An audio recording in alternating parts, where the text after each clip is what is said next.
Hopefully this is going to work in just a moment. There we go. We should be online, and welcome all. I am Scott Stimson with International Computer Solutions, and you are the San Carlos Computer Club. We meet every Tuesday at 10 a.m. to talk about tech topics and a lot of San Carlos stuff as well.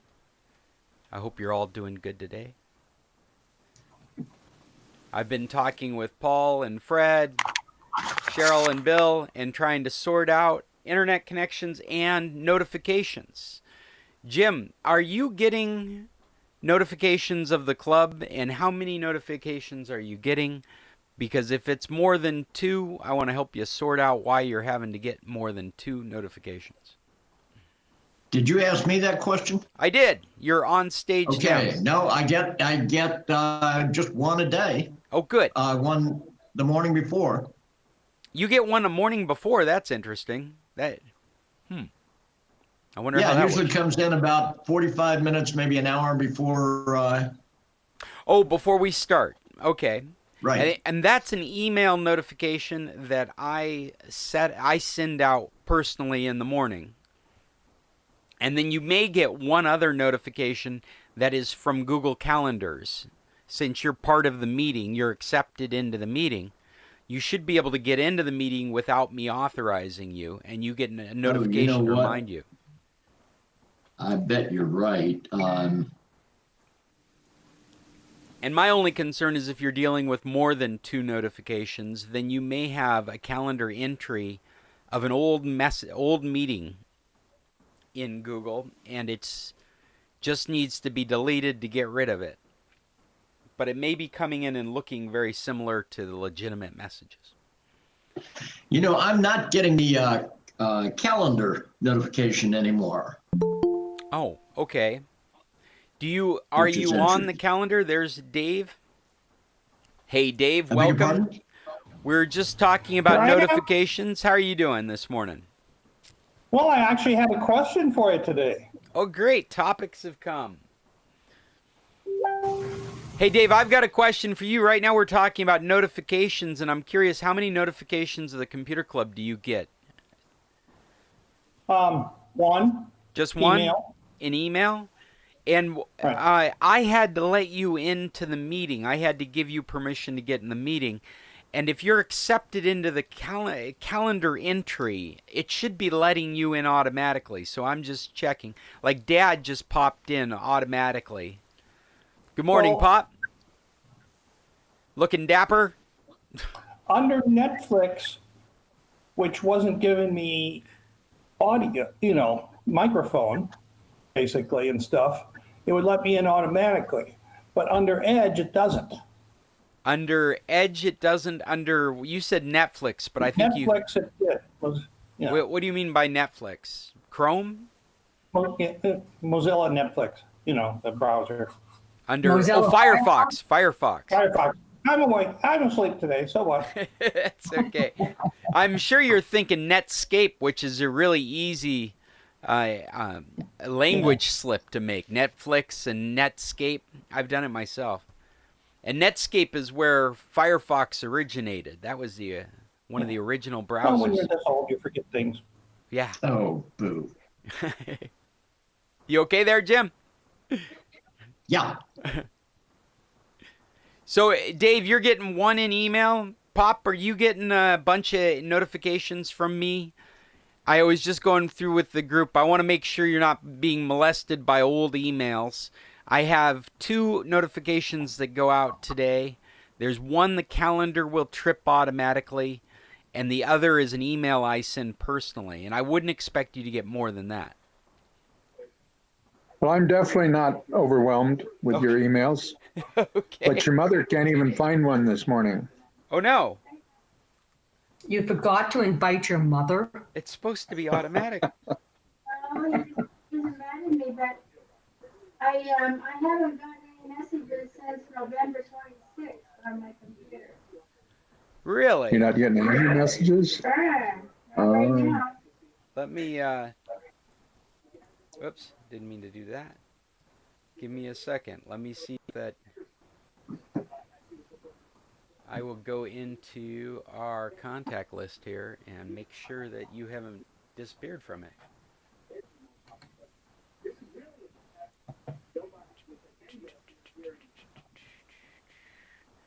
Well, I see you on the calendar. And let me see. Oh. Well, let me just do it like this. I wonder, Mom, maybe it's getting lost in junk mail. Where is it? Club. Well, Scott, to help you, I do not get a calendar notification, but that's because my PC, which runs Outlook on my PC, not the web, doesn't seem to want to configure itself properly with Microsoft email and calendar. Oh, okay. Well, So that's the calendar notification, I think of it as showing up as a reminder on your actual calendar, whatever calendar is being synced with your Google account, or an email to you depending on how you've set up your calendars. And so maybe you're only getting the one email I send because of the way you have your calendars set up. I just Right. wouldn't expect you to get more than 2 notifications. Anything beyond that, I think, would be an accident. I'd like to help you sort out why you're getting that. But it sounds so far like everything's working the way it's supposed to. And, Mom, I've got you in here, sandyjstimpson@gmail.com. I'm sure that's right. No, my computer just won't go past November 26th. You can tell I haven't been working my computer. So maybe after your class, Scott, you could spend some time with your mom straightening out her email there. Sure, something odd's going there. I'd at least expect it to be working on your on your iPhone, because that way I would think it'd be the same account. What have I done? Scott? Yeah, I'm here. I got 2 mails from you.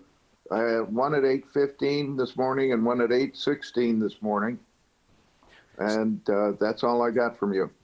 So Fred, that sounds like you've got your camera, or I'm sorry, I'm changing camera settings at the same time we're talking.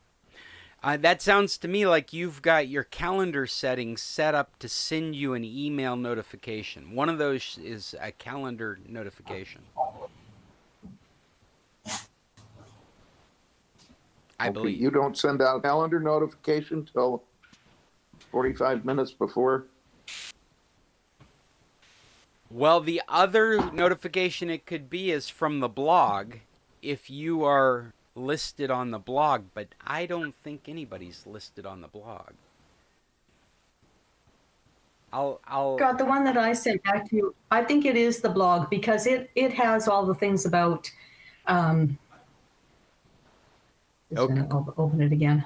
Okay, so if Yeah, go ahead, Cheryl. I'm sorry. it looks like the blog. It looks like the blog. Okay, so it says. Oh, wrong one.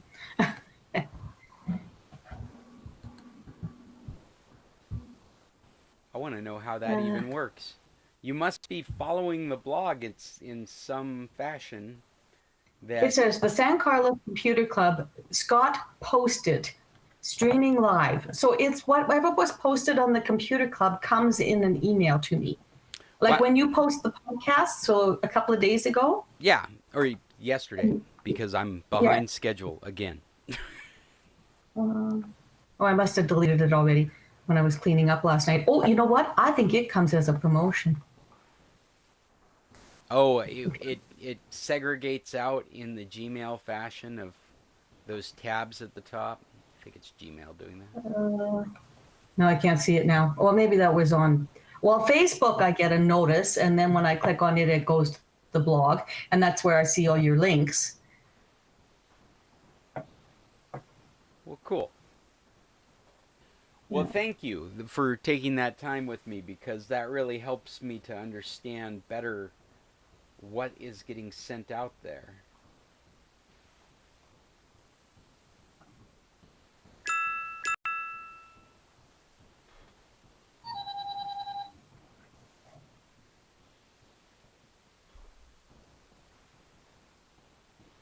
Sorry, I got distracted with this whole topic. and, and I'm busy signing some documents for our banking. So we're all distracted. Everybody's doing their own thing. We've all decided to do our own thing. Well, hey, as long as this is the beginning of our meeting, do we have any recommendations for this week? Anybody been thinking about stuff that they'd want to share? Well, Fred? not share, but my Fred, I see question your. was Stremio, I think. What was that, Dave? I think you were recommending it. The And for searching. Stremio for finding another things to watch? Right. Well, basically, what I was watching disappeared from the site I was watching it with a TV series. So I figured it's got to be located somewhere else.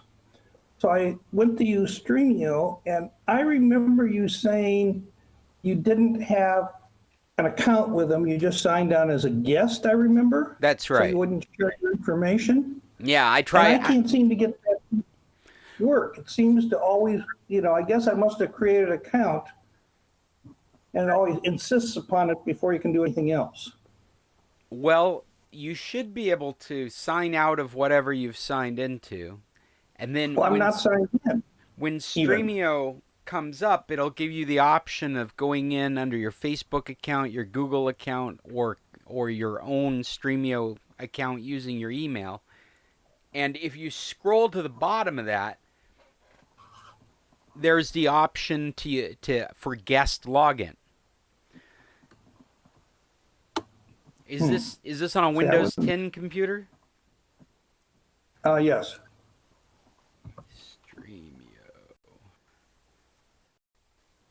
Stremio.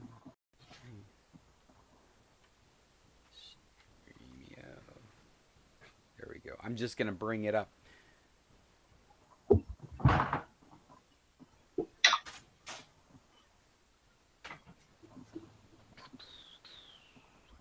It is starting up now, but it'll give you a guest list. So if I remember right, you have to flip a switch. You have to you flip a switch for agreeing to the terms of service, and then you click on the guest login. It's coming up now, taking its own sweet time. Boy, my YouTube streaming experience is horrible for some reason. It's all frozen.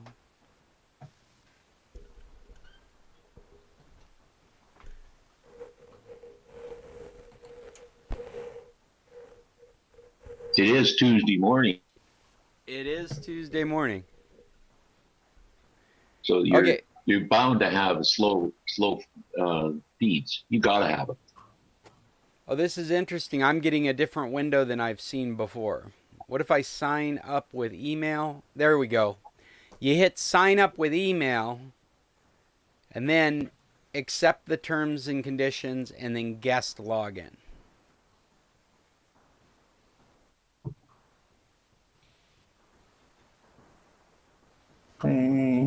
Okay. And then the last part Yeah, is it's just giving me a sign-on screen, so I must have created one. So probably it's a cookie I have to delete. well, it's not a browser. I mean, it would have to be inside. It's self-contained. It's not using a browser. You've got the application installed, right? Right. Well, So if this I is on a s- PC. So it's a, Yeah, if I turn off Stremio, and turn it back on, I'm sure it's going to ask me to sign in again. Let's look at this again. Stremio. I'll start it again. Hopefully it won't take quite as long. Here it goes. And so, Dave, what does your screen look like? Does it look like this when it comes up? See, it says continue with Facebook or email password, login, and then below that it says sign up with email. And No, so- I'm getting a different screen to start with. And in the top bar, it's coming up first in Swedish and gives you a choice of English. Are you sure we're using the same app? T-R-E-A-M-I-O? No, it's Stremio. E-M. Okay. I knew there was a basic problem. That makes sense. Okay. Sounds good. Thanks, sir. You're welcome. I Solving think it's pronounced Stremio. Stremio. Well, Like- I'm definitely not going to argue the nuances of how to pronounce something that we've learned of on the internet. Maybe if I pronounced it Stremio, people would spell it correctly when they go looking for it. But this is what we're here for, debugging Stremio problems in real time at the computer club. Okay, Scott, I got a comment or two. Oh, okay. I hope it's not criticism. Cheryl- I'm feeling very vulnerable this morning. No, it's not. It's not. Cheryl and I have a small confession to make. We have not watched the newest Mandalorian yet. What? We are savoring it like the last piece of Halloween candy. We just haven't got to it yet. But I noticed on the internet today that they have what's called the Gene Guy. Have you heard of the Gene Guy? Oh, yeah, that was from the episode before. You've seen that episode. Yeah, I know. I've seen that one. Yeah. And there's a kerfuffle about whether they should leave him in or take him out or whatever. This is from people who watch each episode 300 times just to see if there's something in there that nobody else has seen. Does everybody Anyway. know what Bill's talking about? This is... No, I can't remember what the Gene Guy was, but Go ahead, Bill. The Gene Explain Guy the is- Gene Guy. Is in the one scene where they come running around a corner and shoot the guys at the control station.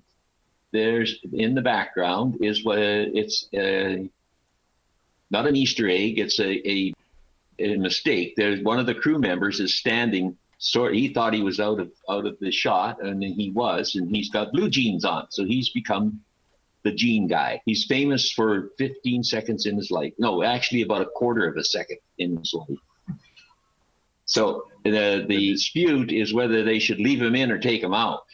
So it's actually no longer a dispute. Disney has digitally removed him. Yeah, I think so. I think you're right. Yeah, there's an article on The Anyway. Verge from yesterday that's Disney digitally removes the Mandalorian's accidental crew member Yes. cameo. That's And the Star Wars fans, the one I'm reading, Star Wars fans are unhappy with the Mandalorian pulling a Game of Thrones and removing the Genes Guy. So oh, that's right, there's- because they removed the Starbucks cup yes. in Game of Thrones. Anyway, I enjoy these things. I don't go looking for them, but when they show up, I enjoy going and finding them just because.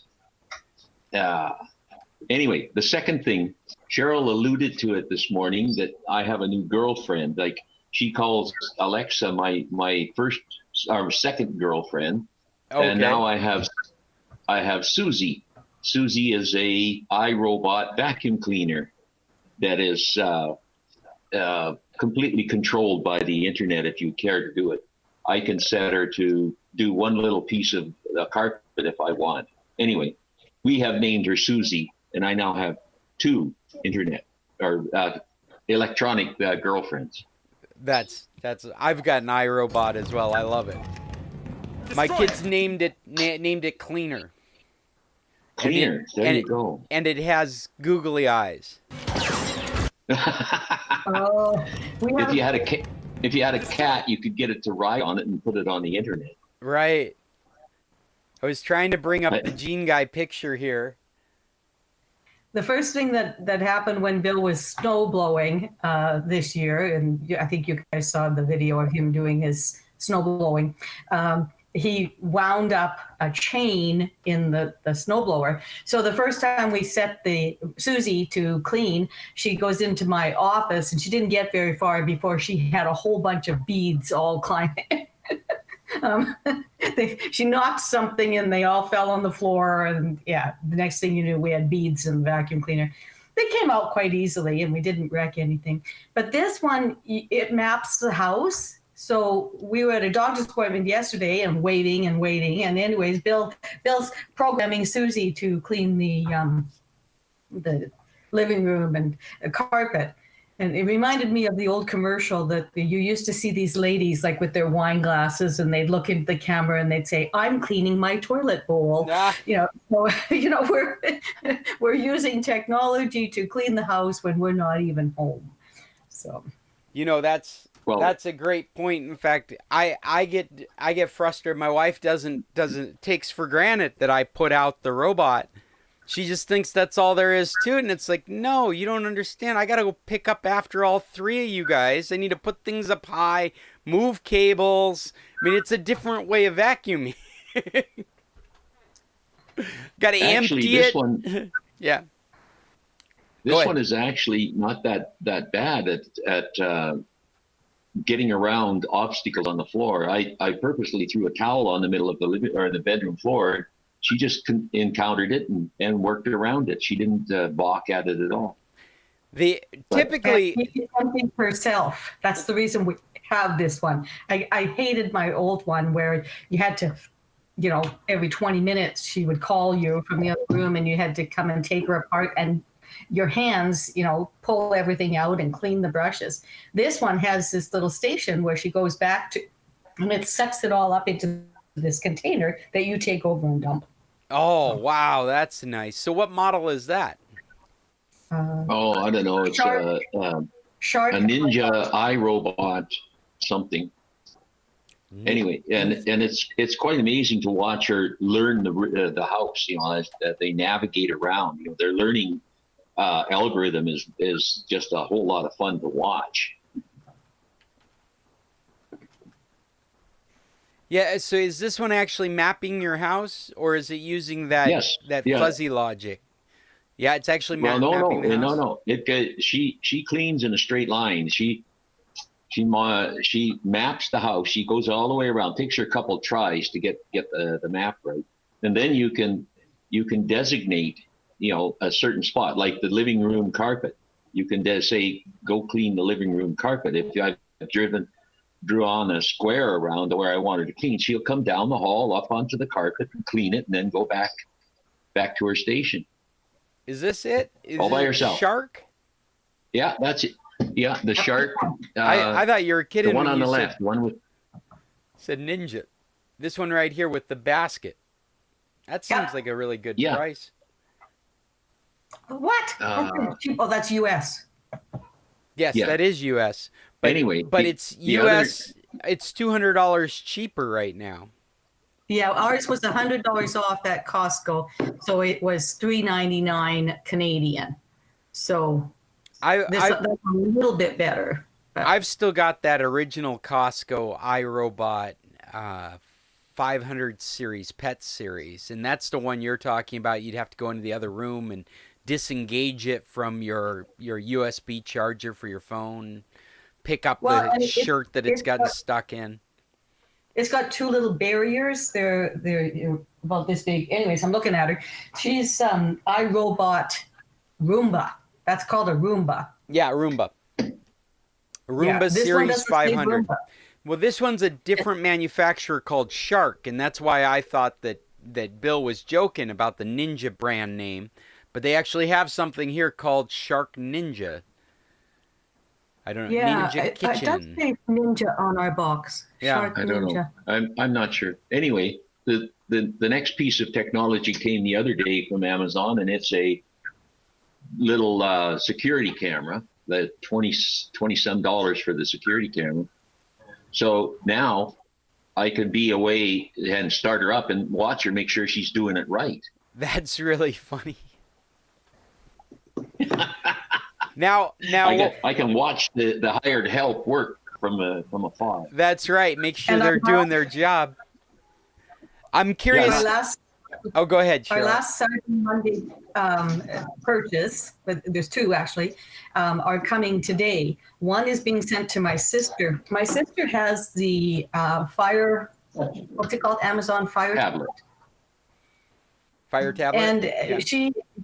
she had been sent all of my family's photographs on a USB stick. Okay. She said, I have no way I can use a USB stick. So, and she has a lot of problems with technology.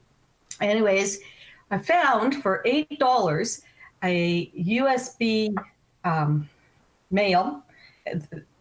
female port that has a little cord. I think maybe it's the 3-foot cord that I got, and it goes into her power port on her tablet. And hopefully when she gets it today, I'll be able to tell her how to open the pictures and see everything that we got digitized. Okay, but it's all on a USB drive. It's a USB stick. The pictures are on a USB stick, and this cord is a male USB-C, the small one, and the full-size USB. It's just a converter An or adapter, converter. so it can An plug adapter, yeah. And OTG hopefully, on the go.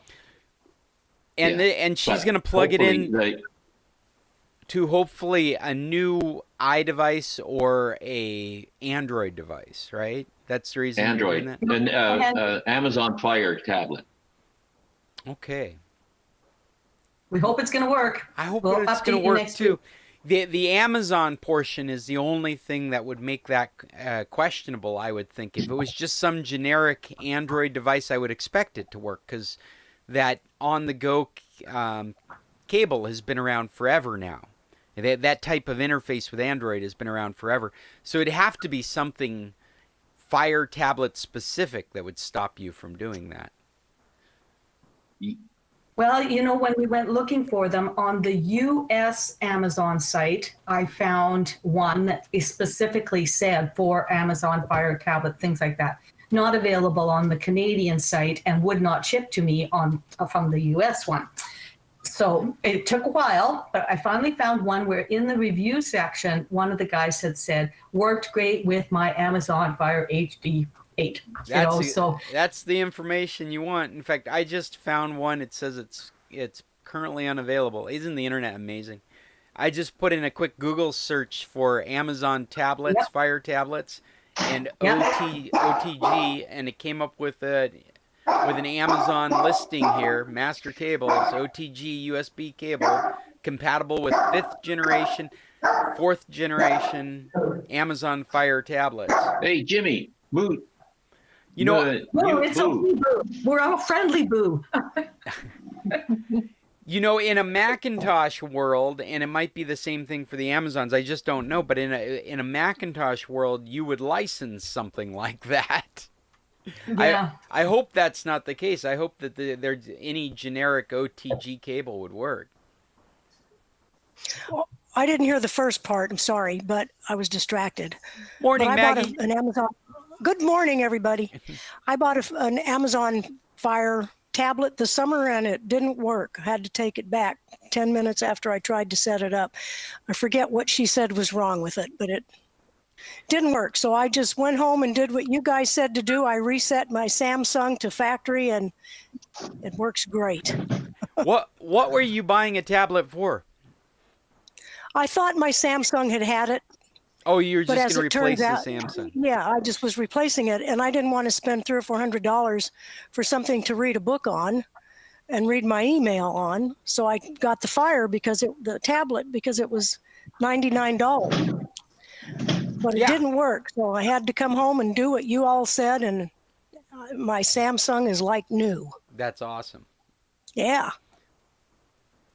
Well, and I have a question, if unless I'm changing the subject too soon. No, not at all. We're just carousing around topics at the moment. So you're right. I can see that. This is the perfect time. Much more interesting topics than what I have. Okay, here's my problem. It's with my iPhone. You know, I have an 8. My husband has a 6, and I didn't test it on his. But after the last update, when I open something like, say, real estate listings that I like to keep an eye on the market in Tucson. So I see something that looks interesting. I click on it. I read about it. I check the map where it is, blah, blah, blah. Then I want to go back so I can look at the next listing. Before the last update, there was a little back arrow at the bottom of the page, and it took me right back. Now I have to close the whole thing, go back to my mail, and reopen it.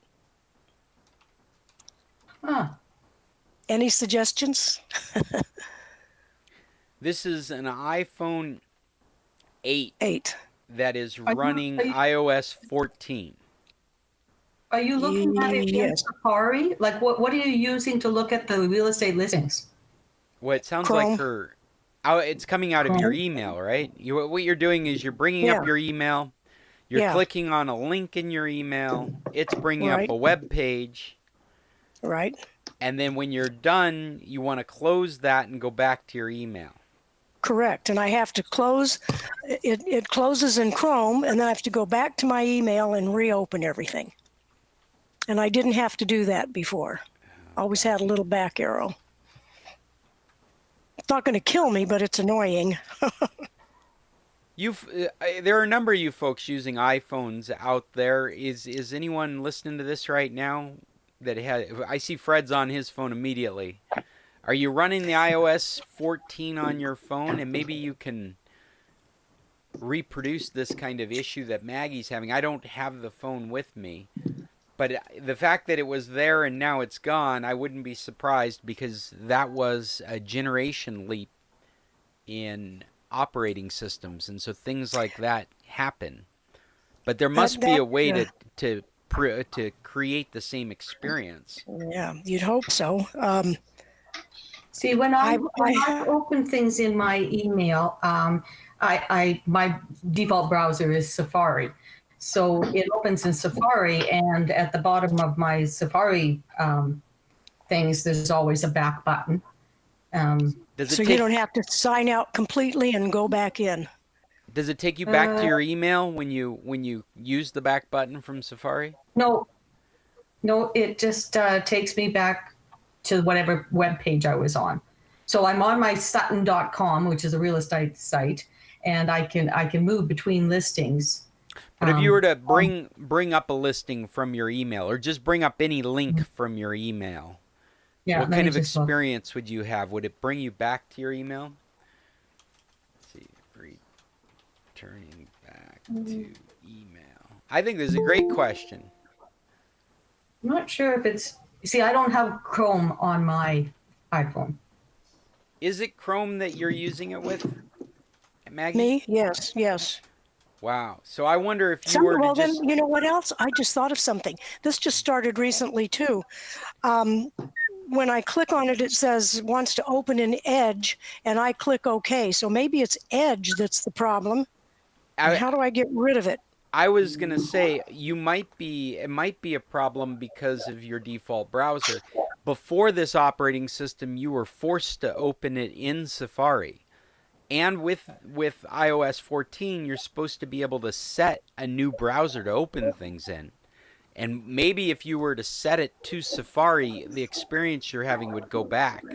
I just did that.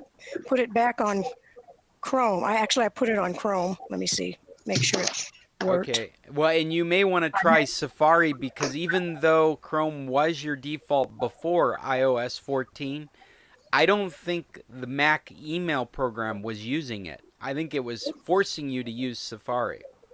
It's always... I don't think so anyway, Scott. It's always been... Well...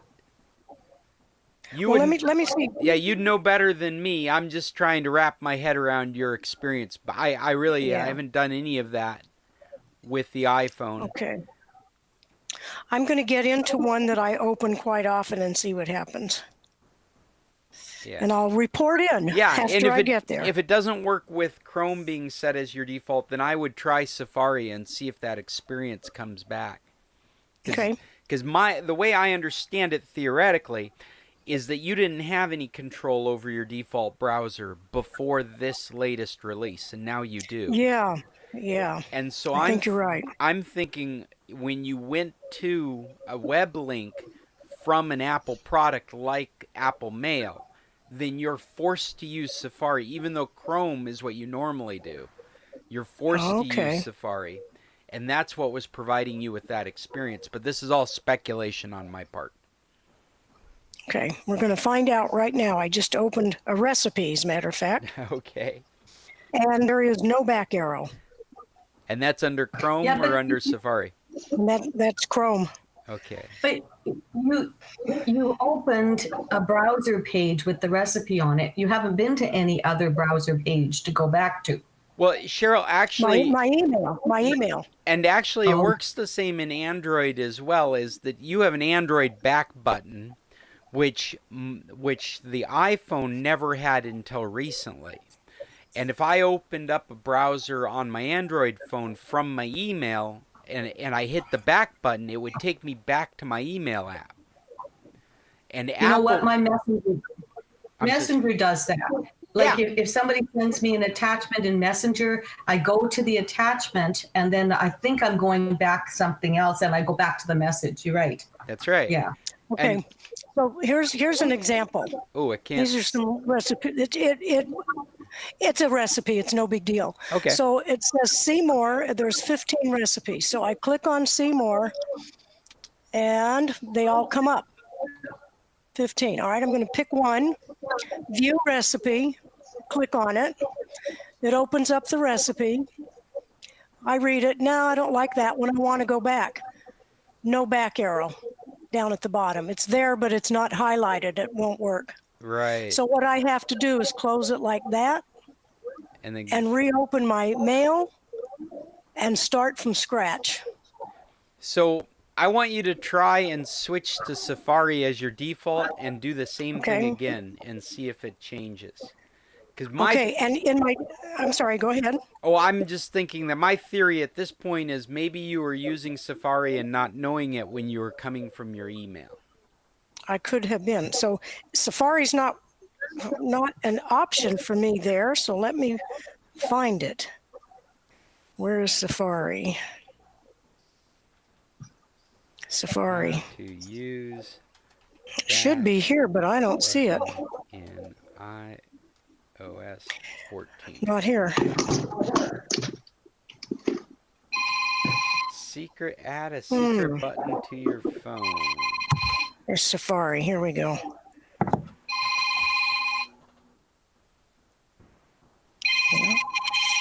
Somebody's ringing. Should I get that? Not me. Oh, I can't even find Safari. How did that happen? When I'm in my settings and I type in Safari, it says Safari ID iCloud. I open it. There's no apps using iCloud. Nothing, no Safari there.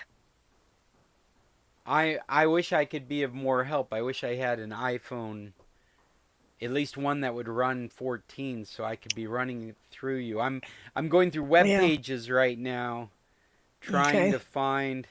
Oh, there is something called a back tap. It's an accessibility feature.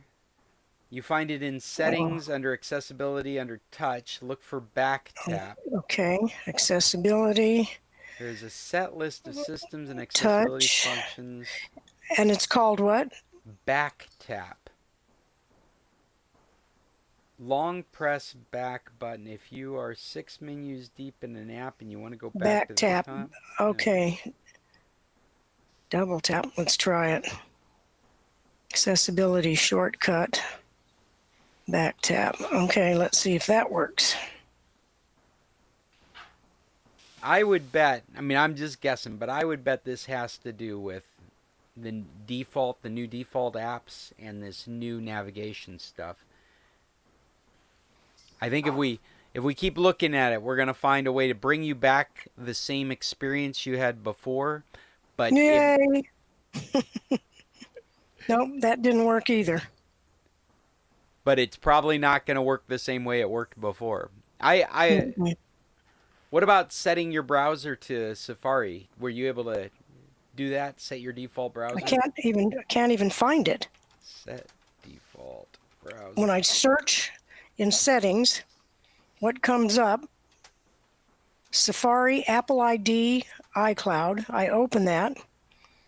I see iCloud, manage storage. Hey, it wouldn't be in there.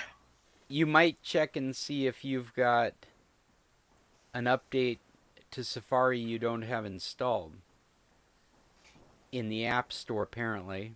Okay. Let me see here. App Store.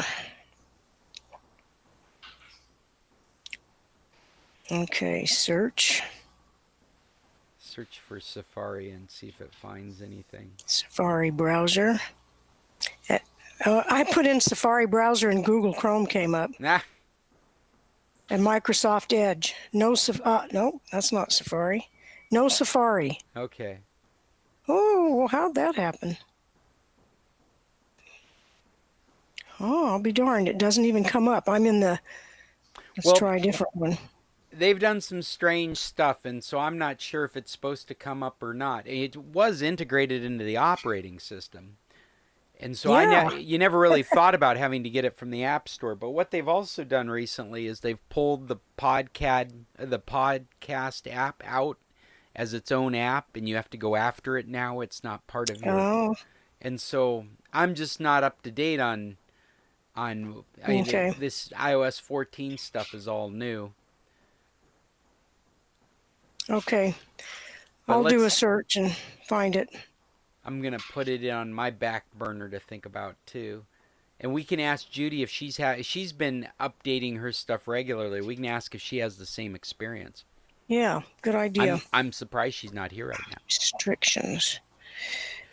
Well, setting general restrictions. Okay, I'm talking to myself. I'll shut my microphone off. Pardon me. Oh, pardon me. So, is there any topics, recommendations, anything that you'd like to share with the group?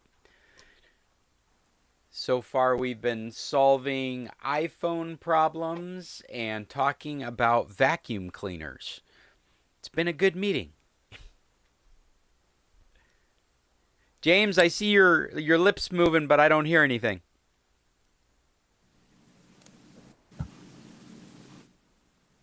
Nope. But I can hear Paul breathing. Can you hear me? Irving, I can hear you just fine. How are you doing? I'm doing fine. How are you? Oh, real good. Are you back in Mexico? Yeah, I've been here a couple of months. I have a question. Certainly. So on the last meeting, we were talking about ExpressVPN. And so I decided to download it. And I find, like, if I'm on Google and I put in a request, instead of getting an American reply, I get a lot of links to Spanish language. And so that evidently is not recognizing the VPN. You're certain it's connected? Well, it says it is. It gives me a button to press, and it's connecting me to Miami, and it says connected. As far as using your browser with it, isn't there a plugin that also... Let me look real quick here. ExpressVPN. Have you tried changing the location just to see if you get a different experience? No, it's pretty new. I just got it, and I'm also having trouble with the with my Netflix account. I'm still picking up, I think, the Mexican programming. Boy, it sure doesn't sound like it's connecting, because from my experience, you just hit that connect button and your whole computer is on that link. I think if I were you, Irving, I would go into it a little deeper and just change the location where it's connecting. Just like from Dallas to California, just try and force an experience change. Okay, I'll try that. Yeah, in my experience, what happens is it affects the entire computer. As far as Netflix go, if you're doing it on the computer, it should be affecting that as well. And I mean, uh, in fact, Netflix should either be in the country of the VPN, or you get an error message saying, "Hey, you're using a VPN. Turn it off to use Netflix." Well, I got that. I got that from Prime, and now I'm experimenting with Fire Stick. Supposedly, I'm supposed to be able to go through Fire Stick to get American programming on Prime, but I'm thinking that it's the same problem happening with the other end of it, and when I resolve it, maybe it'll work. Well, actually, on your Fire Stick, you would either need to install the VPN app. I don't know if you've tried doing that yet. Or you would need to... Say again, Irving? I actually did, but I'm running out of time to fool around with all this stuff, so I'll have to just redo it. You know what I like about ExpressVPN is that you can get a router and load the VPN in the router. And so then your whole network is available through the VPN. So your smart TV... I have the Telmex router. Is that something I can do myself? Well, you would have to get a VPN router that's supported by ExpressVPN. So if and does Express support the Telmex router? No, it doesn't. You actually, if you go to the ExpressVPN page, it will give you a list of the routers that they support. And then I would have to set that up in series? Yes. Yeah, you would plug it into your Telmex router, and then everything that goes through that ExpressVPN router would be on the VPN. I'm looking for the router page right now. Yeah, the easy way to check if he's connected or not with any VPN is just do an IP config and see if the third character is 1, that's your local, and if it's something, or your connection to the VPN. Oh, I hear what you're saying. If you were to go to a command prompt and... Well, another way you could just check your location. You could go to Google and do a search for your location. And it should, if you're running across that the VPN... does not work with ExpressVPN to check location. You must use their code to check what they think you're in location. In my case, ExpressVPN works very, very well, except for CBS All Access, where about 75% of the time I connect to Wichita rather than my configured Denver site. Well, you're right. Here's the list of... they've got some routers here that they recommend. And the R7000 is highly recommended for the strongest signal of almost any router at a reasonable price. The R7000, this Netgear. Right. And they've got links from their website to Amazon. It probably has twice the signal distance that the Telmex router has that I'm plugged into. It's a $90 router, and there's only 4 in stock at the moment in the United States store. That's a reasonable price for a really sophisticated router. I mean, that was originally almost a $200 router. So is that something that I could just plug in and go, or is it going to be technical? Well, you would need to install the firmware from ExpressVPN. So you'd probably need my hand doing that. But after it's set up, you'd be able to manage it yourself. And that's what I like about the ExpressVPN firmware, is after it's set up, then you're able to go to a dashboard and see where your whole network is connected. And you can change locations very easily. So if you're trying to troubleshoot a problem, which is the standard way a VPN provider troubleshoots problems, is that they ask you, well, why don't you try and connect to Dallas, or try connecting to LA, or try connecting to Seattle. And without the ExpressVPN app in the router, then it's very cumbersome. You really have to understand how your router works. But with their software, it's more like a dashboard that you go to, and you just have these options to switch from. Once you get it right, does that follow through on your wireless devices? Everything that's connected to that device would be going through the VPN. And it also gives you, since you're plugged into your normal Telmex router, you can connect either to the Mexico thing through Telmex or through your US connection through the router. So Because you've got two different wireless signals. what Dave's describing is a very common thing to do in this town. Maggie's done it herself, is run a VPN or a smart DNS on a router with a Wi-Fi signal, and then left the infinitum Wi-Fi signal going. And then on the fly, you can move a device from one Wi-Fi to the other. So if you didn't need it on the VPN, or you thought it'd be faster on the on the Telmex, then you can swap between the two. Well, how about the fact that if I get that router and it would support smart DNS, am I better off using the smart DNS or the Express? That is an interesting topic. I think we all have our own opinions of that. One of the factors in there is price, what price you want to pay. I think the smart DNS is cheaper, if I remember correctly. Another issue in there is security, what kind of security you're looking for, because a VPN offers you security that smart DNS doesn't. Of course, that gets a little more nuanced because your smart DNS account can have VPN service added to it. I tend to think that if you would prefer to have a VPN for security as well as for your TV stuff, I like ExpressVPN specifically for the ability to put their software in your router, and that router being very easy to configure. So I can go through with somebody like yourself and show you how to change locations, and then you don't need me to help you do that.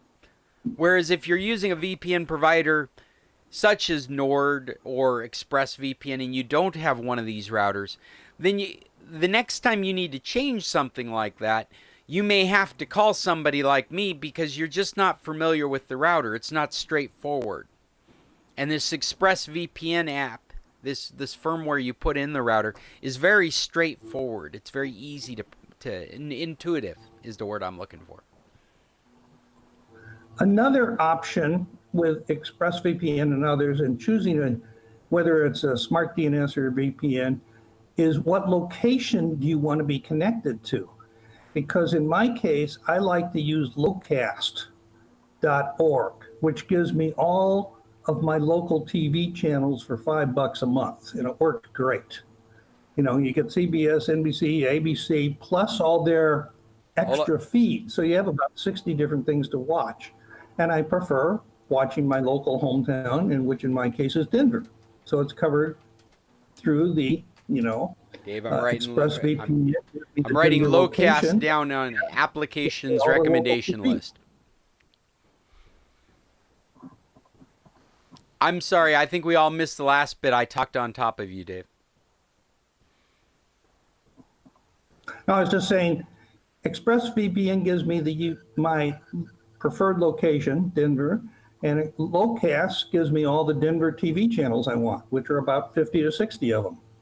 So I don't know if people remember, we've talked about Locast in the past, and if I remember right, this is a service to stream live local TV, but it's dependent on you being in that local area. And so what Dave's saying is that is it ExpressVPN that allows you to go right into your local area? That's the one you were recommending? Right. I have it, my router is configured as a Denver location under DDWRT rather than their software. Are you able to use Locast with other locations? Could you use Locast with New York? I don't do it because I have my router configured specifically that way rather than using their software, but you can. And, one of the things is if you're a sports fan, you get all the local sports feeds even typically when they're restricted because it's not an important enough sports event for national distribution, the local channel will cover it somehow, through one of their feeds. It's not broadcast universally. I think I hear what you're saying, and that's kind of the way I remember Lowcast, is that really the paradigm for it is you are watching on the internet what you could be watching broadcasted locally. Correct.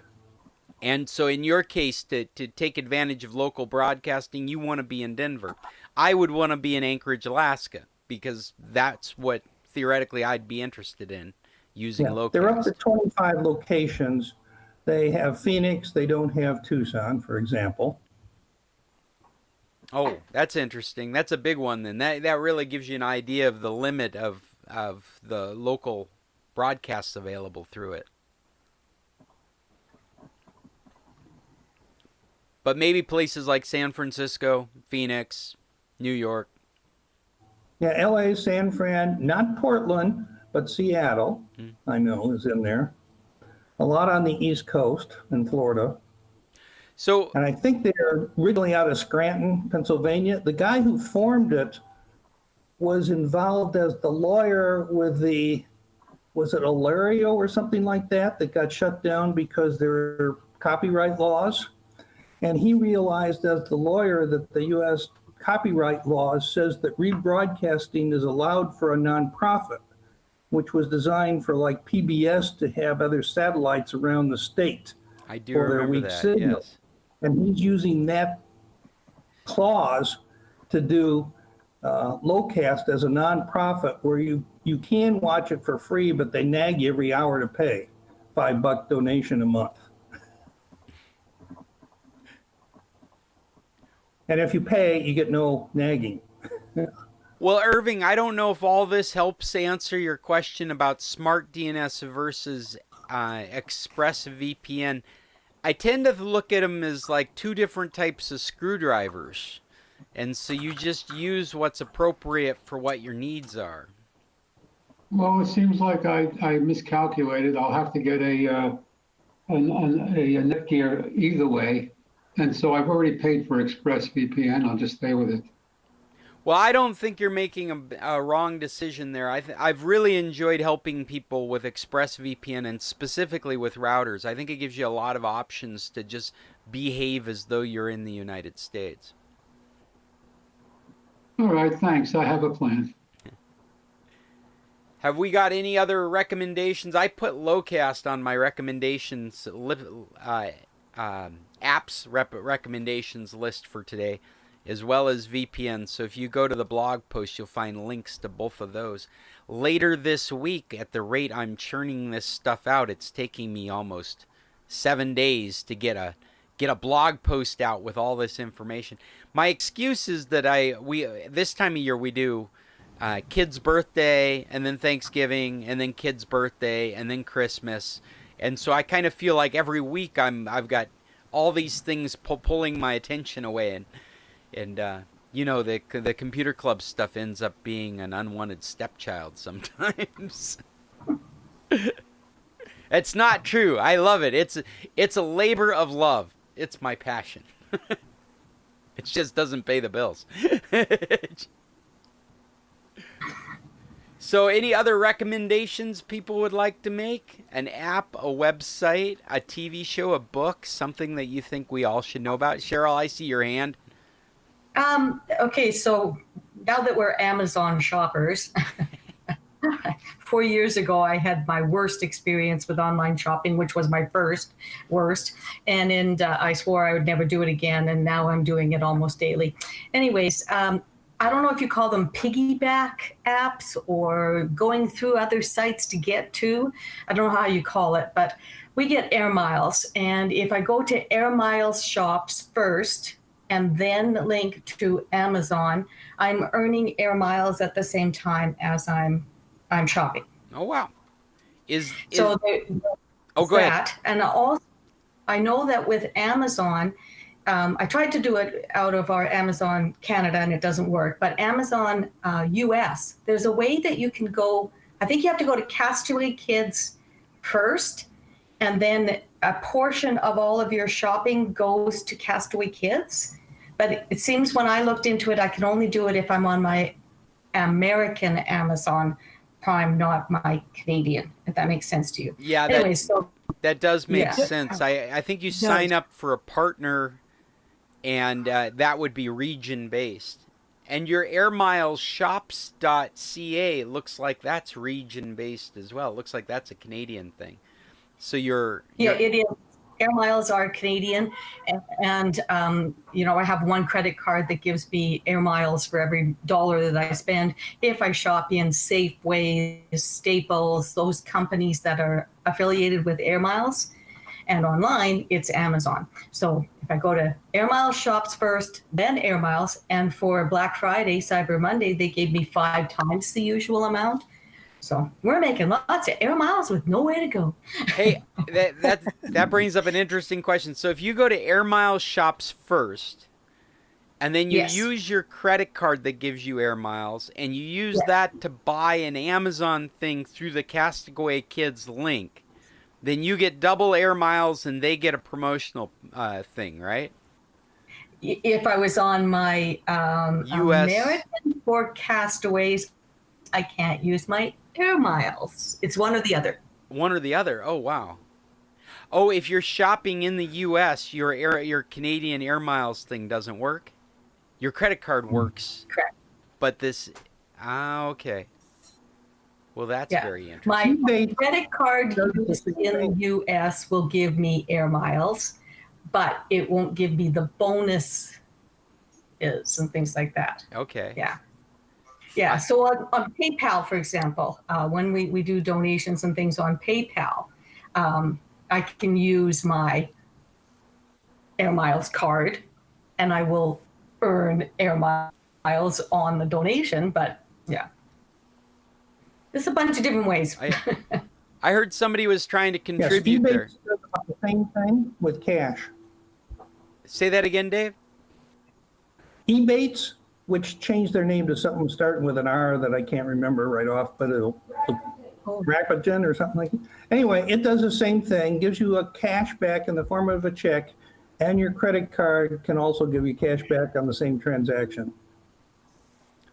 I think it's called Reddit, is it? Or Reddit? Yeah, something like, not Reddit, but R, Okay.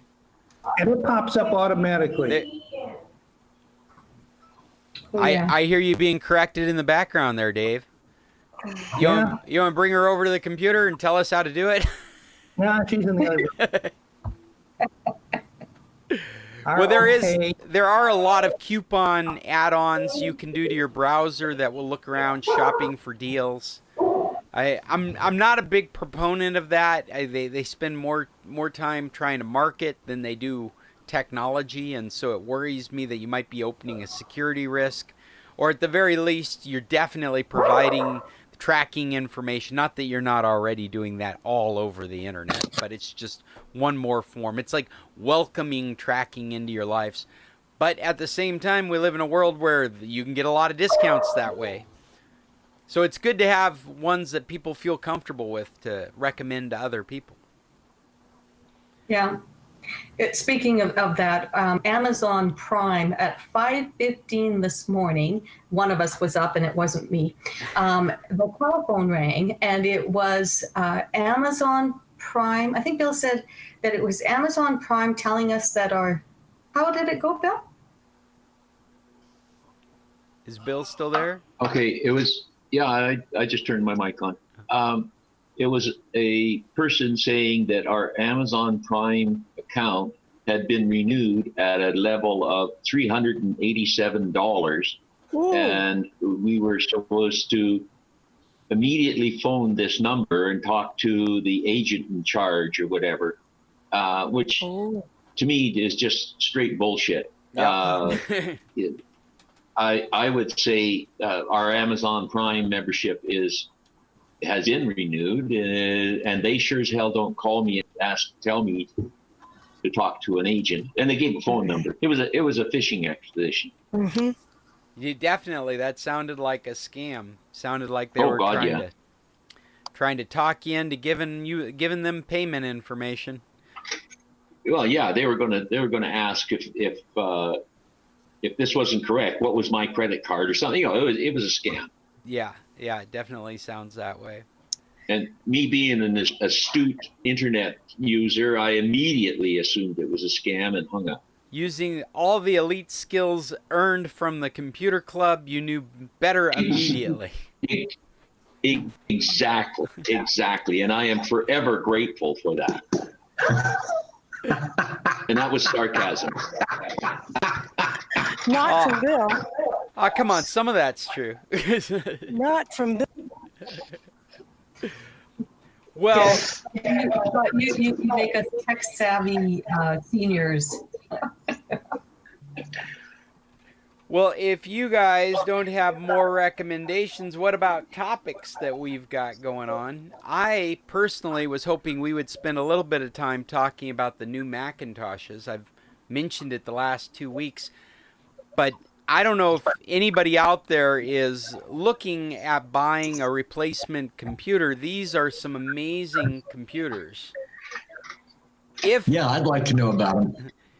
Jim, let me say, first off, if you're not looking, if you do not need a computer right now, then my recommendation is wait. But these are insanely fast computers, and they are meeting the expectations. They're going above and beyond the expectations of the reviewers that are using this equipment. The new Macintoshes right now, there are 3 computers that have come out. I'm sorry, I'm hearing myself again. Is that you, Jim? Could be. Hold on. They all use this new processor called an M1 chip. And this M1 chip is about to spark a revolution in computers as we know it. This is a platform change. They are migrating from an Intel-based computer framework to this M1-based computer framework. And the M1 is based on their A chip series for the iPhones and the iPad. The A's are what you call RISC-based computing, whereas the Intels are a CISC-based computing. And CISC stands for Complicated Instruction Set, and RISC is Reduced Instruction Set. And the idea has always been that you can do more with less, and they got adopted immediately for mobile technology back in the late 90s and early 2000s. Apple, when they went to build their iPhone, immediately recognized that they were going to need these kinds of chips and eventually bought their own fabrication system. So originally they got their chips from companies like Qualcomm, but they immediately saw the profit in them building, the profit both being literally and metaphorically, for the range of things they could do with a device if they were the ones in charge of the design of those chips. And so they've been building their own chips for the iPhone and the iPad for a long time now. And I think we're at A14. I think that's the latest. The Macintosh A series. They used their highest level chip as the architecture for a chip for their computers, and what they released, I think it's the i14 is the latest chip. I'm just trying to look it up as I talk. It's kind of like a drummer trying to sing. It's too much going on over on my end. But what we've known for a while now, and there's some really interesting videos out there, where they take an iPhone and they do the same activity like video processing, video editing on the iPhone, and then they try and do it on their Macintosh, and you watch the stutter, you watch how long it takes for that activity to come up on the computer. Whereas in the phone or in the iPad, it's right there in front of you. It's ready to go. Last year, they released an iPad Pro, that was the highest performing device that they sold. That's a tablet. It had the highest performance level out of all the devices they show, whether it's a iMac or a MacBook Pro. It was really their iPad Pro was really their highest device. Professionals jumped into it because of that, so that they could do video editing so much quicker. And think about it, these are mobile devices. These devices typically get 8 to 10 hours of battery life. So a couple weeks ago, they released their new line. It includes a Mac Mini, it includes the MacBook Air, and the MacBook Pro. And they all have the same style chip, this M1 chip, which is architect based on the chips they're using for their iPads. And they claim to get like twice, 3 times, sometimes 10 times the performance out of this M1 chip than people were seeing in regular laptops, desktop computers. And for the most part, they have just been blowing people away. I listened to a reviewer. In fact, what I'll do is I'll put a link on today's meeting that'll take you to a good YouTube video that's kind of a history of how we got to where we are now and the kind of performance gains that we've gotten from this M1 chip, this RISC-based chip. And these designs are allowing them to do things. They compared it to the Intel equivalent, the highest end Intel equivalent. It just beat the Intel, just hands down, just amazing performance, way high performance. The Intel needed to be plugged into a wall. It literally needed to be cranked up to over 100 watts of power. And these new M1 chips are performing at a much higher performance level, and they're operating at 10 watts of power. So these are really low power, high performance chips that allow you to get ridiculous battery lives out of your equipment. Now what they've done is these 3 lines, the MacBook Pro, the Mac Air, and the Mac Mini, are what they've approached is the low end of their product line. So I'm sure you all are familiar with how Macintosh typically has a low, middle, and high. I mean, most of the market has a low, middle, and high. So what they did is in these categories, they replaced the low and middle class computers with these M1 chips. So you no longer get the low-end Intel-based MacBook. It doesn't exist. But the low-end M1 MacBook exists, and it just slams all over what it replaced and is performancely competitive with the high-end Intel that they're still selling. That it can easily do the same workload, and that high-end is really about having more ports and being compatible in case you're probably professional creators who have an infrastructure in place and they can't disrupt that workflow, but they need to replace their equipment now. Then they're still offering this very high-end Intel-based version of their product. But they're not offering it because it's a better performer. They're offering it because it's a very specific use computer.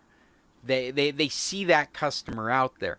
So what you're looking at for a range of computers is a different landscape from our point of view, from a consumer's point of view, personal use computer. And let me say, if you are in the market right now for a computer, a personal use computer, you have to look at their MacBook Air. It's $1 under $1,000. It's fanless. The reviewers are getting 4 days of battery off of it through typical use. You can put a movie on for 20 hours straight before the battery dies. These people are talking about using it for 3 days and opening it up and still finding 70% of their battery. And the amount of performance they're getting out of it head to head against what they were doing is phenomenal. They'll put up their old MacBook Air running their video editing program next to their new one running the video editing program, and it's just responding like their phone. And that was the big frustration before. That was really the insulting thing. If you're in the Mac world, you had this iPhone in your hand that was able to edit videos and do special effects, render 4K, and the computer in front of them, their workhorse, wasn't able to keep up with it. Hey, Scott. Yes, Bill. Honest opinion. What do you think of this? My honest opinion? I think it's amazing. I think if you are not... No. Honestly, no. I'm telling you, this is it. I'm blown away. I really want one so that I can play with it, because the level of performance is just off the chart. But I'm also a sensible and budgetary computer person, and there isn't a job in my life that I need a replacement for right now. There isn't anything that I'm doing that I look at and go, I need that kind of performance. Also, the majority of my life is in Windows. And so I would be buying into this ecosystem. And this is one of the things that is that's a con in this respect, they are the most locked down computers they've ever had. They are the desktop laptop equivalents of the iPhones and the iPad. Your ability to put apps on, the kinds of apps that you can put on it, the ability to run applications is much more locked down on these new devices. So you do have two different philosophies going on here. I would argue that if your experience, if it's all about your experience, if you're doing your web browsing or your video editing or your photo editing, and you're doing it on Macintosh right now, these are going to blow you away. And you are not going to miss that you can't run Windows on it, or switch it over to Linux, or plug it into some obscure piece of equipment. That if your workflow is already a Macintosh workflow, that all you're going to do is gain a ridiculous amount of battery life and a whole lot more performance, the kind of performance you've seen in your iPhones and your iPads that you haven't seen on your desktop yet.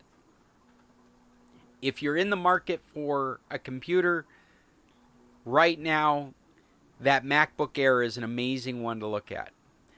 If you're like me and you don't need a computer right now, I would wait. Because this is a revolutionary change. I don't know if I've made that clear. This is a change in... We're my Windows computer doing at most 6 hours of battery life with a 45 to 65 watt charger, versus this computer that goes almost 10 times faster than that computer with 10 watt charger and a 20-hour battery. That can handle 4 to 8K video. This is The Verge says they would have given it a 10 out of 10. It is absolutely the most exceptional computer that they've come across, with the exception of the webcam. The webcam, you look at these reviews, and the webcam is absolutely the same camera in these computers that it was in its predecessor. And they say they made it better with software. They didn't. It's still... From what the reviewers say, it's still the crappy webcam. It's just using a lot more technology, but you can't get away from from, crappy in, you got to work with crappy, and so it's a 720p camera that comes on the lip of these devices. Actually, these devices in themselves are only impressive because of the new chip. What they've done is they've created motherboards that fit inside the previous device's cases. I watched them take apart a Mac Mini just recently, and the motherboard, they open up the access panel and they start going in. I'm like, oh, this is where all those strange wires are. Oh, this is where you have the stack of technology. And they open it up and it's like, oh, look, there's a thing in there that's smaller than a hard drive. That's it. It's just all empty space and this little board that they made fit in the same footprint. And this is their transition. They're like for people that need these right now, these will fit right in the same place. So you don't get a camera update.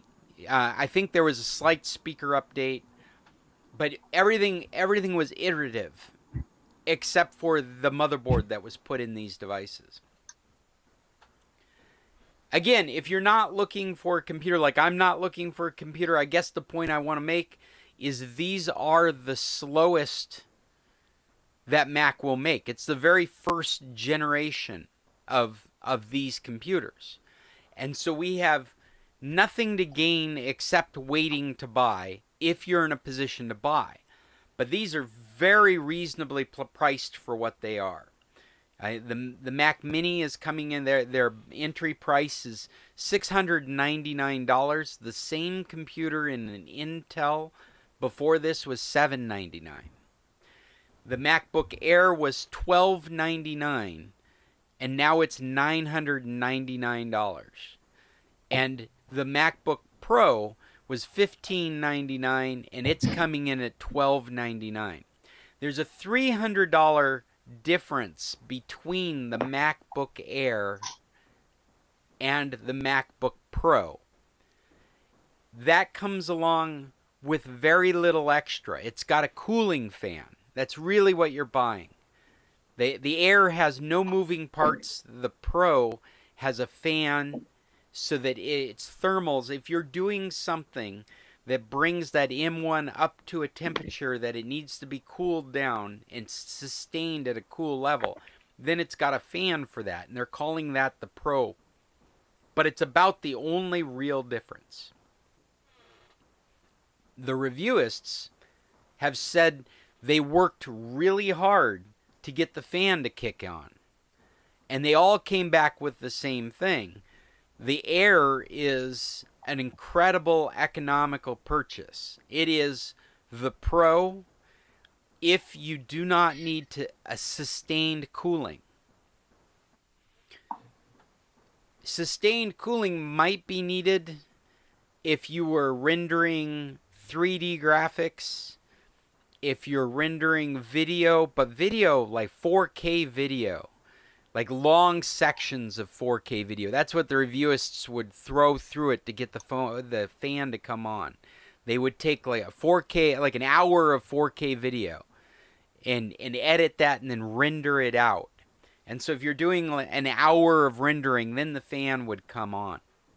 But typical use, they found these CPUs to sit down around 70 degrees Celsius, which is nothing in a computer world. Normally your CPUs are hitting almost 100 degrees, and you're using fans to cool them down so that they don't go past 100 degrees. They stay down around 95 degrees Celsius. These are staying down around 70 with heavy workloads on them. And that's why I say this is a game changer. If you're not in the market for a computer, don't even consider buying a computer now. Just wait as long as you can, because this is going to start hitting the Windows world if you're a Windows person. Intel is on a death spiral right now.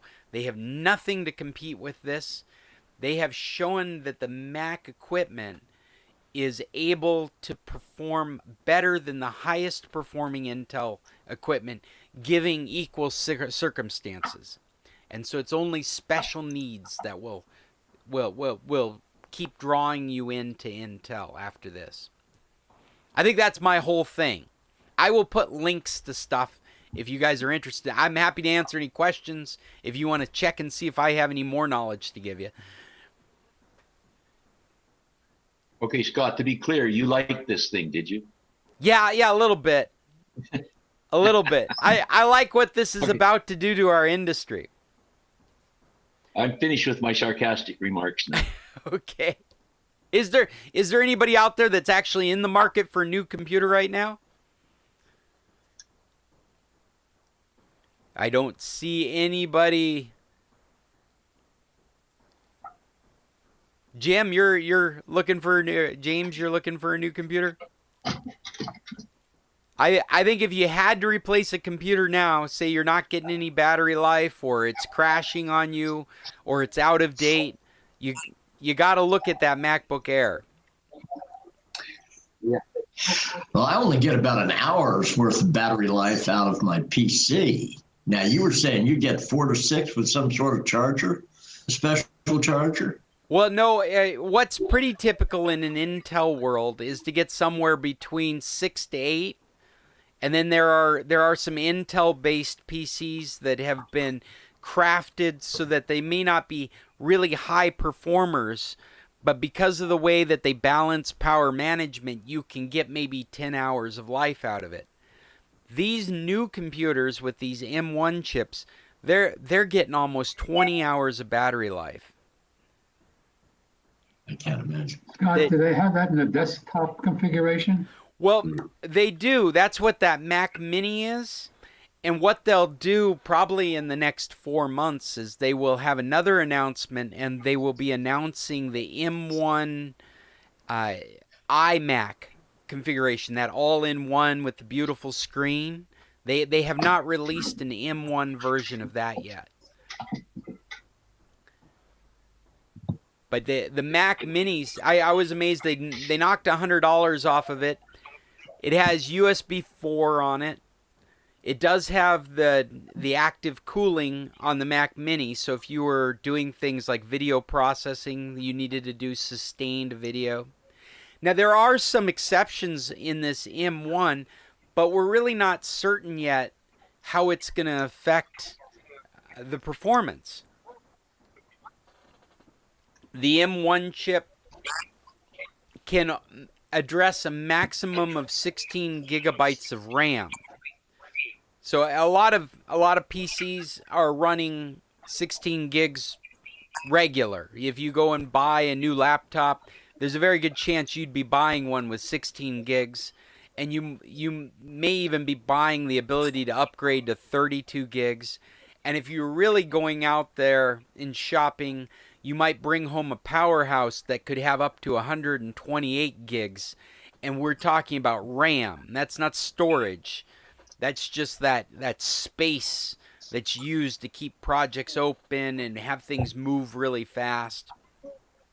We've always associated that number with performance gain in the computer. I used to use the analogy that RAM is like your desktop space when you're sitting in your work nook.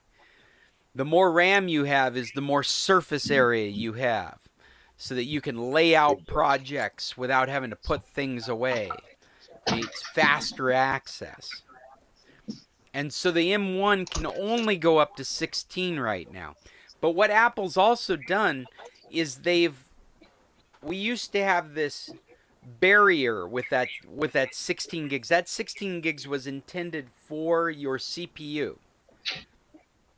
And then you had another set of memory that was for your for your video memory.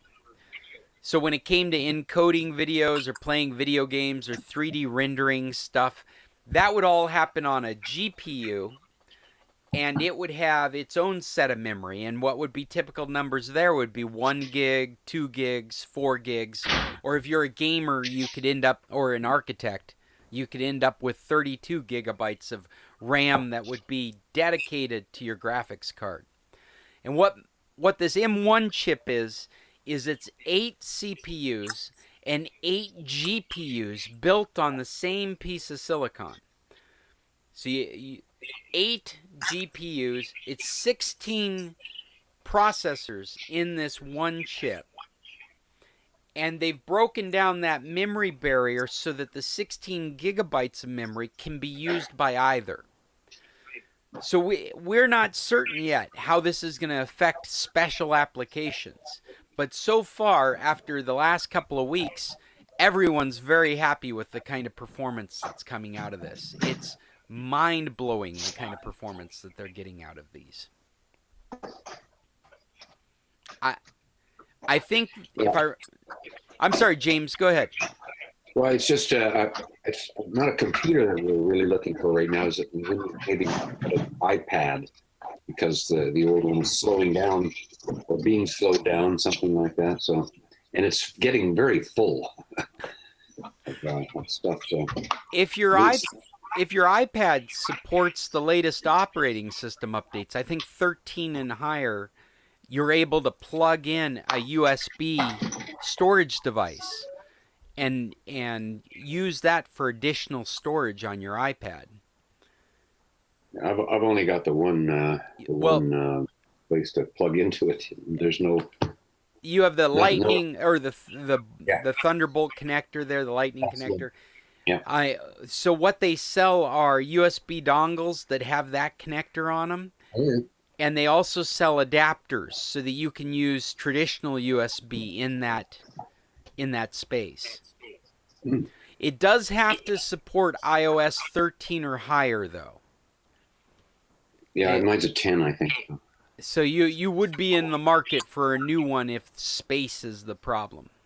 Yeah, and unless I can upgrade this one somehow, but I don't really know how to do that. So. Yeah, if it's 10, then if it's not offering you a new version of the operating system, then you're just stuck. There really isn't a reasonable way to try and upgrade it. It'll be a good device at 10, but if your problem is you're running out of space or you're feeling like it's slow, then the only real fix for it is to replace it. Replace it, yeah. I think that's a bit. We bought it new and we've had it for a long time, so it's about time. Just can't carry it around. Oh, and just now that I have my my microphone on, 2 years ago today was when Meng Wanzhou was taken at the airport in Vancouver. So just thought I'd mention that. What was taken? I'm sorry. Meng Wanzhou. The Huawei executive that was taken at the Vancouver airport. Oh yes, the second in charge of Huawei. Huawei. 2 years ago today. She's still under house arrest in Canada? Yes, and she's the court case is going on. She's maybe 3 days a week in court in Vancouver now. Wow, I'd forgotten all about that.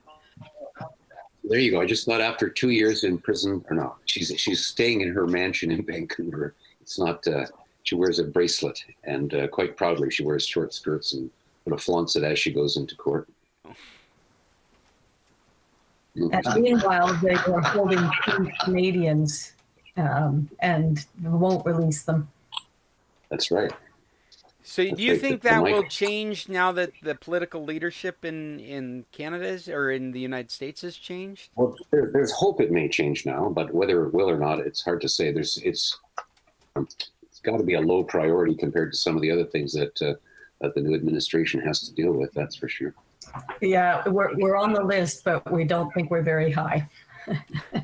That's right. It's like your neighbor. Okay, Scott. What's up, Bill? Go ahead. Just a note that we have technology on the fly. Amazon just delivered the cable. It's this little jobby right here. Oh, hey, that's and it works. It works. Hold that back up, it works Bill. Just Jim, fine. this is what we're talking about. That's an adapter that goes into an iPad, so that you. No, this is an Amazon Fire. Okay. So this is an on-the-go cable. Yeah, on-the-go cable, yes. And I just plugged it into one of the thumb drives I had sitting around, and I you know, it just sits there and it says, "Oh, it's ready. What do you want to look at? Photos?" And there's my photos.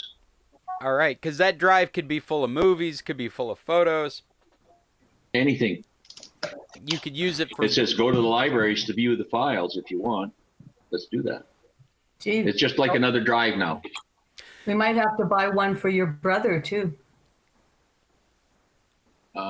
He's got an iPad.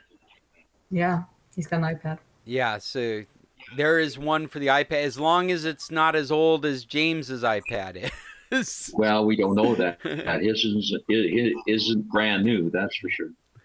Yeah, I think if I remember right, to be able to do that on an iPad, it has to have iOS 13 or higher on it. In fact, Yeah, and back to James's, I have the same issue with my iPad. I thought it was toast because it will not update any further than what it is, and I think it's 8 or something stupid like that. But anyways, Bill did a back to factory settings or something, and it improved it greatly. Mine was, I would type and it would sit there and think about it, and then all of a sudden it would type. It was really, really messed up, and Bill did some sort of a reset, and I got it back to life again. I can't install any of the newer apps. I can't do a few things on it, but it works just fine for my little tablet. yeah, you could do something like stick it on a coffee table as the newspaper that you would grab. You could get a long cable for it so that it's always plugged in and charged. You could get a 1459 iPad,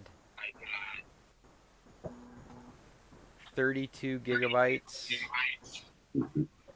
Could be, it's a 4th generation. Yeah. Okay. So the question is, Can I upgrade the system? yeah, what iOS is supported on iPad 4th gen? My version is 10.3.3, 10.3.3, and the model is MD513CA. I don't know. There is a Wikipedia page specifically for this iPad, the 4th Oh. generation iPad. And yes, it looks like 10 is as high as it goes. Mm-hmm. And then we're upgraded to that. Yeah, 10.3.3. That's the size mine goes. Yep. So I think it would So, like probably. you said, it's a paperweight. Yeah, well, it's a newspaper. It's a digital picture frame. But it's not a computer any longer, because when you need it to do something, that's something probably it can't do any longer. Because if you need it to do it, then they're updating it and you're out of date. Because That's right. because it's a need, right? If it wasn't a need, then you'd still be running the old software. But because it's a need, it's getting iterated, it's being advanced, it's getting better performance, it's getting more features, and you're not, because you're out of date. That's right. Well, mine had a capacity of 13 gig, and it's been full for many years. But I bought it so that I could communicate with the kids by phone, and we didn't. So it was our only Mine works really well to read the New York Times every day. Yeah. There you go. That's probably a good example of a single purpose or a couple of purposes that it still has that it would be useful to continue to use for. It'd probably also be good for a grandkid. Like if you got somebody young enough you wouldn't want to hand them a brand new piece of equipment, but you still want to keep them entertained, that might be a good way to do it. Well, our youngest is 6, and he has a better one than this. The grandchildren have way more deluxe stuff than us. They always go, "Oh, Grandma," about my flip phones, my old antique things. They passed us in technology when they were 6. Well, being a parent, there are times your kid gets sent to Grandma's house without any technology. as a punishment. That's right. Uh, It's like, no, you're supposed to go talk to her. You're supposed to go spend time with her, not on your phone. Well, today is December 1st, and our 2 teenage grandsons are home alone doing homeschooling. Well, mom is at school with the daughter because she's under grade 7. She's grade 5. And Alberta has done anybody grade 7 and up has gone to online schooling now, started yesterday, because we are the hotspot for COVID in the country. Oh. Yeah. Our mini Trump, premier is Denying.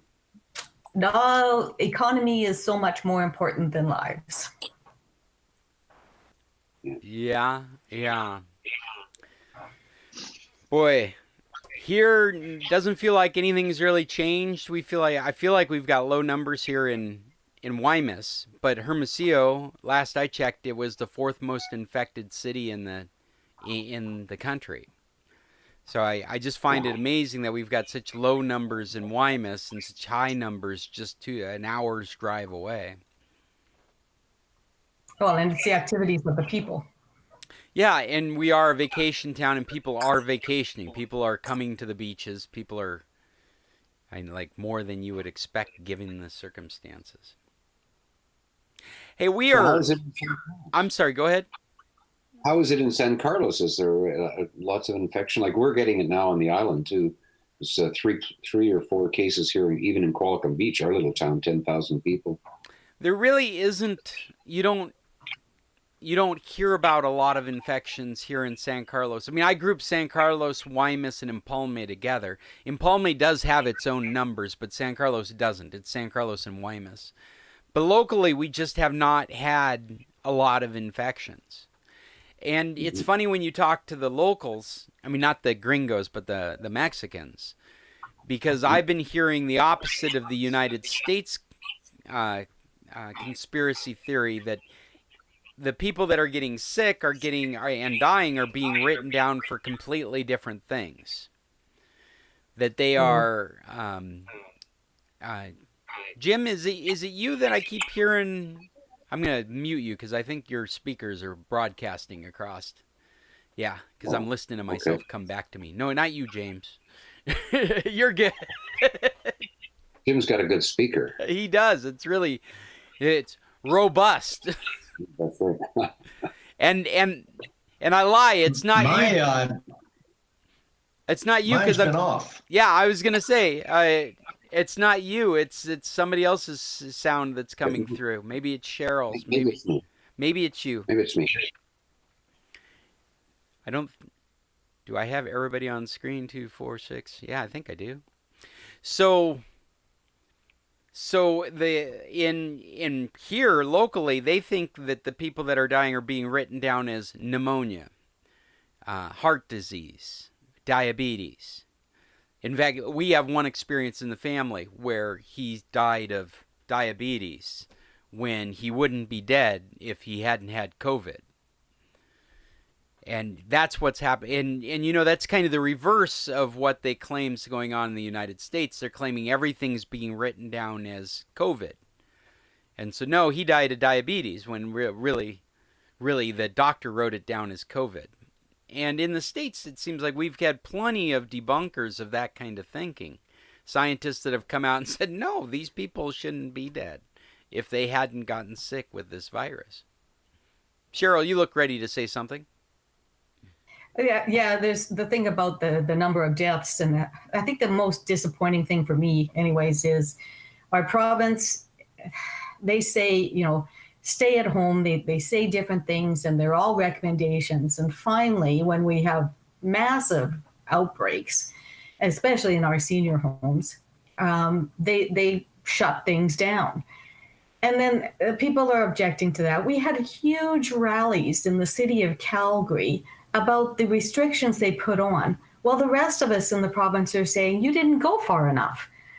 So it's just so conflicting you know, you just think, and you do your part, you stay away and everything. And these other ones, they believe that it's their rights. And when our premier put the restrictions on, he spoke about not wanting to intrude on the rights of people. He just got them, you know, he just spoke right to them and got them all riled up. And they have these huge rallies and protests, and it's just, yeah. You know, it's crazy. I heard a health expert say something like a federated democracy is not ideal for a health issue, for a national health issue. That other places, places like China, are able to deal with this easier because they don't rely on this kind of governing. This is one of those times when the federal government needs to be able to seize control of all the states and lay down. I'm sorry, that's very insightful language. I shouldn't say it like that. But it should be trickling down from the top. We should all be following the same message. It's the only way to have gotten it under control. And now the United States from the outside appears to be this festering cesspool of diseased people that are not going to be allowed in any other country until vaccinations are showing up. And they're literally talking about vaccination passports and vaccination certificates that will, you know, allow you to go out to dinner, allow you to go to the movie theater. It's just like the complete opposite of what you would expect from the American culture, which would be freedom. I can do whatever I want unless you tell me I can't. It seems, yeah, we're in a strange place right now. The very thing that they're using to rally against will end up putting them into a position where we're going to have bracelets wherever we go. Sheesh. If only we had listened sooner and got it under control sooner, then we could live in our democracy. But now we've got people that would fight for freedom, fighting for the idea of we can open the movie theaters if we use vaccination certificates.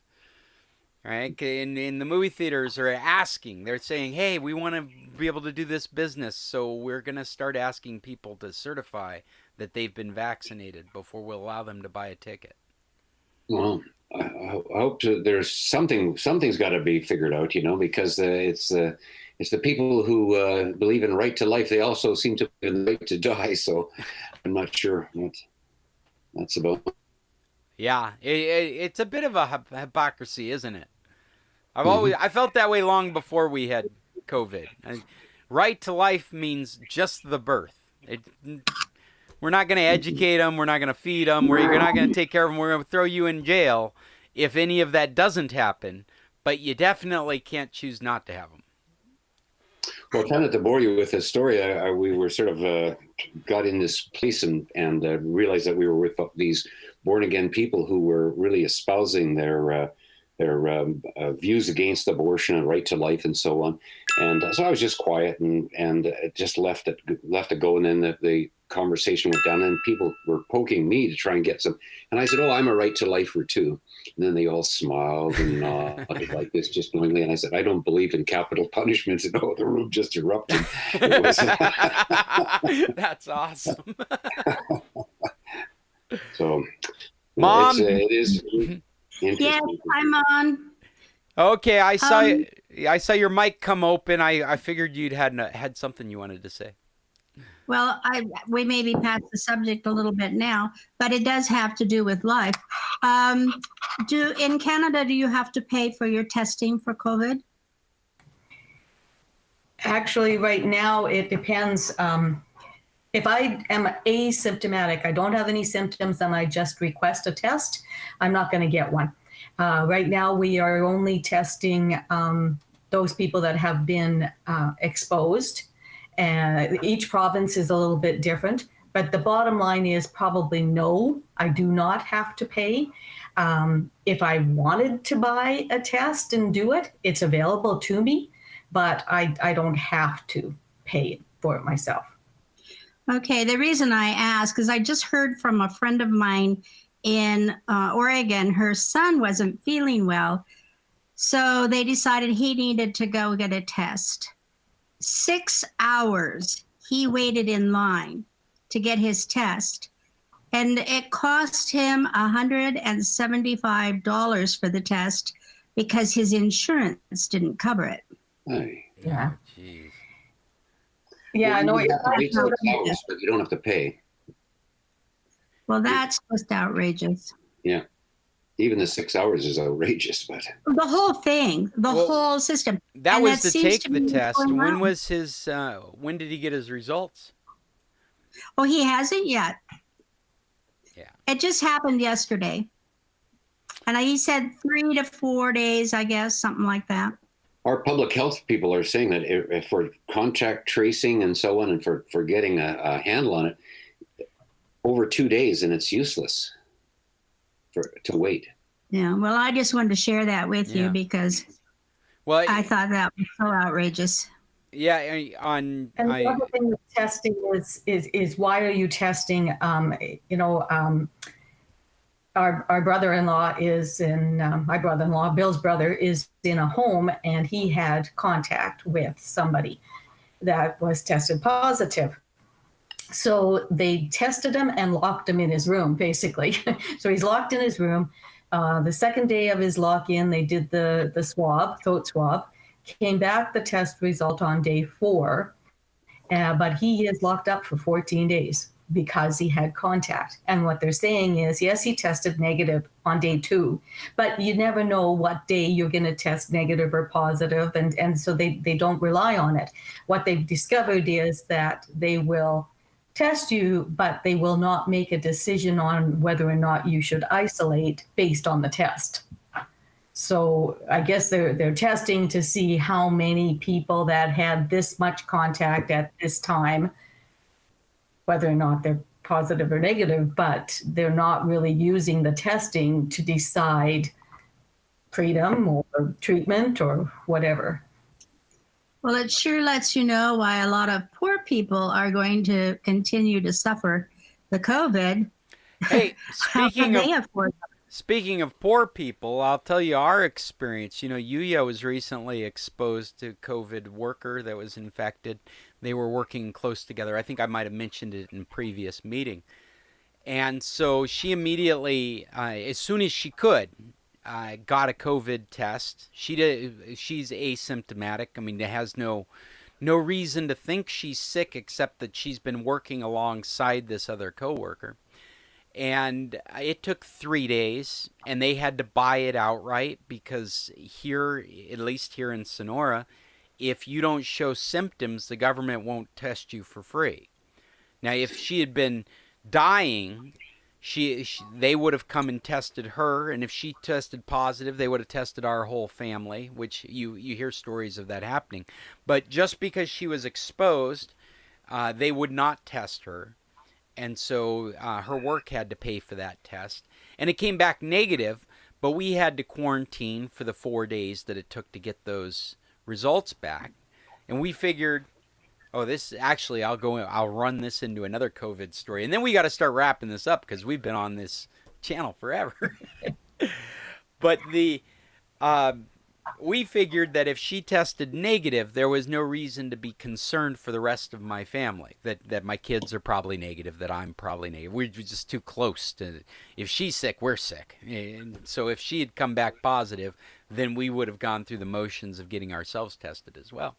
Well, later on, we're talking with. I mean, after all of this has happened, right around the quinceanera time, we're talking to good friends of ours, and. This family, her work was having her work at home. And so she was 24/7 at home with the kids at school, at home.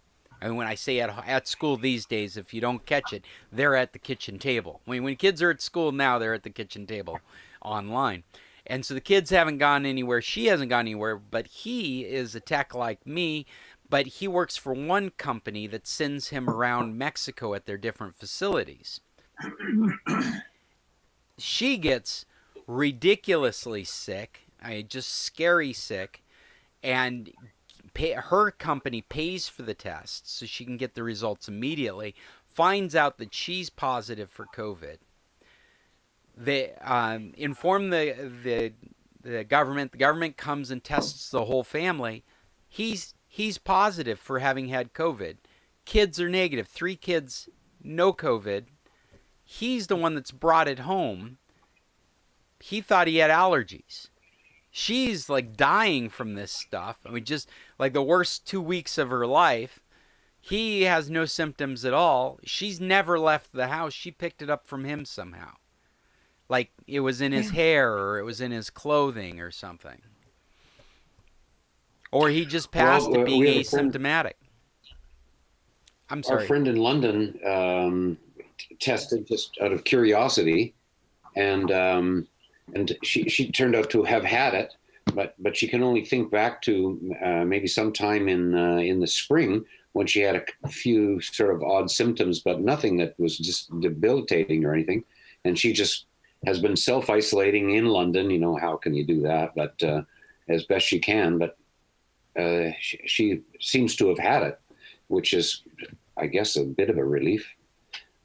I guess. I mean, it's at this point in the United States, I think it would be a relief at this point. At least you've been through it, you've had it. Maybe you feel more comfortable now. You drop your guard a little bit. It seems there's some suspicion that it comes back for some people. Yeah. Mm-hmm. And some people, it doesn't necessarily come back, but a long time after, well, 6 months, 8 months is what we're looking at now. They are feeling these different effects, and it could be vision, it could be muscle aches, it could be fatigue. Just a normal whole day for me. With that? I said a normal day for me.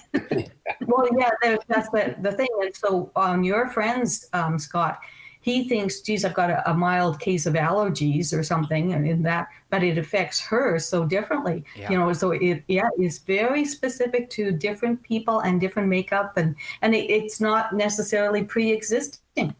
It could be something. Sorry, Cheryl. I just wanted to say that virus. it is a virus, and it's a new virus, and that's the reason we can sit around for hours speculating on this stuff, is because we don't have information to fill those holes.